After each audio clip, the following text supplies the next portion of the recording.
ഇന്ന് നമുക്ക് ഓഫീസിൽ പോവാം. ആകെ ഒരു ദിവസമല്ലേ ഓഫീസിൽ പോകുന്നുള്ളൂ. അപ്പൊ ഇന്ന് കുറച്ച് നന്നായി പോവാന്ന് വിചാരിച്ചു. ഓഫീസിൽ പോകുമ്പോൾ എനിക്ക് കുർത്തീസ് ഇടാനാണ് കൂടുതൽ ഇഷ്ടം. കോട്ട് സെറ്റ് ആണെങ്കിൽ അത്രയും സന്തോഷം. അങ്ങനെ നല്ല കോട്ട് സെറ്റ് അന്വേഷിച്ച് നടന്നപ്പോഴാണ് കെലൈൻ എന്ന് പറഞ്ഞ ഓൺലൈൻ പേജ് കണ്ടത്. ഇവരുടെ എടുത്ത് പറയേണ്ടത് ഇവരുടെ സ്റ്റിച്ചിങ് തന്നെയാണ് കേട്ടോ. ആദ്യമായിട്ടാണ് ഒരു ഓൺലൈൻ പേജിൽ നിന്ന് ഡ്രസ്സ് വാങ്ങിച്ചിട്ട് ഇത്രയും പെർഫെക്റ്റ്ലി ഫിറ്റ് ആയിട്ട് കിട്ടിയത്. ഇനി നമുക്ക് ആക്സസറീസ് ഒക്കെ ഇട്ടൊന്ന് സെറ്റ് ആവും. ബ്രേസ്ലെറ്റും വാച്ചും ഒക്കെ കെട്ടി എന്റെ മുടിക്ക് ഈ ഇടയായിട്ട് കുറച്ച് അപ്രിസിയേഷൻ ഒക്കെ കിട്ടുന്നുണ്ട് കേട്ടോ. ഇതുവരെ ഒരു പെർഫെക്റ്റ് ഹെയർ കെയർ റൊട്ടീൻ ഒന്നും ഞാൻ കണ്ടുപിടിച്ചിട്ടില്ല. പക്ഷെ എങ്ങാനും കണ്ടുപിടിക്കുകയാണെങ്കിൽ എല്ലാവരോടും പറയാം. അങ്ങനെ ഏറെക്കുറെ ഞാൻ റെഡിയായി. എന്തായാലും എന്റെ ഔട്ട്ഫിറ്റും ഫേസും ഒക്കെ ഇന്നത്തെ എനിക്ക് ഇഷ്ടപ്പെട്ടതുകൊണ്ട് കുറച്ച് നേരം ക്യാമറയിൽ നോക്കിയിരുന്നു. പിന്നെയാണ് ഓർത്തത് ഓഫീസിൽ പോകണം. ഇനി എല്ലാവരും ഞാൻ യൂസ് ചെയ്യുന്ന പെർഫ്യൂം കണ്ടോളൂ. എന്റെ ഏറ്റവും ഫേവറേറ്റ് പെർഫ്യൂം ആണ് കേട്ടോ അത്. അങ്ങനെ അതും കഴിഞ്ഞ് വീണ്ടും കുറച്ച് നേരം ക്യാമറയിൽ നോക്കിയിരുന്നു. എനിക്ക് എന്നെ തന്നെ നല്ല വിശ്വാസമായതുകൊണ്ട് 10 മിനിറ്റ്സ് കൂടുമ്പോൾ ഞാൻ അലാം വെച്ചിട്ടുണ്ടായിരുന്നു. ഇനി നമുക്ക് ഹീൽസ് ഇടാം. ഇത് ഞാൻ ഫ്ലിപ്കാർട്ടിൽ നിന്ന് വളരെ അഫോർഡബിൾ റേറ്റിന് വാങ്ങിച്ച ഒരു ഹീൽസ് ആണ്. ഞാൻ കൂടുതലും ഹീൽസ് ആണ് വാങ്ങിക്കാറ്. ഹീൽസ് ഇട്ടാലാണ് ഒരു കോൺഫിഡൻസ് വരുള്ളൂ. ഇനി ആസ് യൂഷ്വൽ എന്റെ ബാഗ്. ഈ ബാഗിന്റെ ലിങ്ക് ഇപ്പോഴും ചോദിക്കുന്നുണ്ട് കേട്ടോ. ഇത് വേണ്ടവർ ലിങ്ക് എന്ന് കോമന്റ് ചെയ്താൽ മതി. അങ്ങനെ ഇതാണ് എന്റെ ഫൈനൽ ലുക്ക്. വളരെ ബ്യൂട്ടിഫുൾ ആയിട്ടുള്ള ഒരു കോട്ട് സെറ്റ് ആണ്. കളറും ഫിറ്റിംഗ്സും ഒക്കെ എനിക്ക് ഒത്തിരി ഇഷ്ടപ്പെട്ടു. കെലൈൻ പേജിനെ ഞാനിവിടെ മെൻഷൻ ചെയ്യാം. അവരെ കോൺടാക്ട് ചെയ്ത ഇതുപോലത്തെ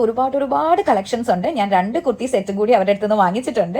അത് അടുത്ത വീഡിയോയിൽ ഞാനിടാം. അങ്ങനെ ഓഫീസിൽ പോകുന്ന വഴിക്ക് ഞാൻ എന്റെ കൊളീഗ്സിനെ കണ്ടു. അവരെനിക്ക് ലിഫ്റ്റ് തന്നു. പിന്നെ ഓഫീസിലെത്തി പണിയെടുത്ത് തുടങ്ങി. ഇത് ഓഫീസിൽ നിന്ന് പുറത്തേക്കുള്ള ഒരു വ്യൂ ആണ്. പിന്നെ ഒഴിഞ്ഞു കിടക്കണ ഒരു മിററും ഞാൻ വിടാറില്ല. അങ്ങനെ കിട്ടിയ ഗ്യാപ്പിൽ ഒരു മിറർ വീഡിയോ. ഈ ഫോൺ കവറും ഞാൻ ഫ്ലിപ്കാർട്ടിൽ നിന്ന് വാങ്ങിച്ചതാണ്. ഇതിന്റെ ലിങ്കും വേണ്ടവർ കോമന്റ് ചെയ്താൽ മതി. പിന്നെ ഇൻ ബിറ്റ്വീൻ വീഡിയോ എടുക്കാനൊന്നും സമയം കിട്ടിയില്ല. പുറത്തിറങ്ങിയപ്പോഴാണ് മഴയൊക്കെ പെയ്തായിരുന്നു മനസ്സിലായി. അപ്പൊ കോട്ട് സെറ്റിന്റെ പേജ് ഞാൻ താഴെ മെൻഷൻ ചെയ്യാം. ബാക്കി എല്ലാത്തിന്റെ ലിങ്ക് വേണ്ടവർ ലിങ്ക് എന്ന് കോമന്റ് ചെയ്താൽ മതി.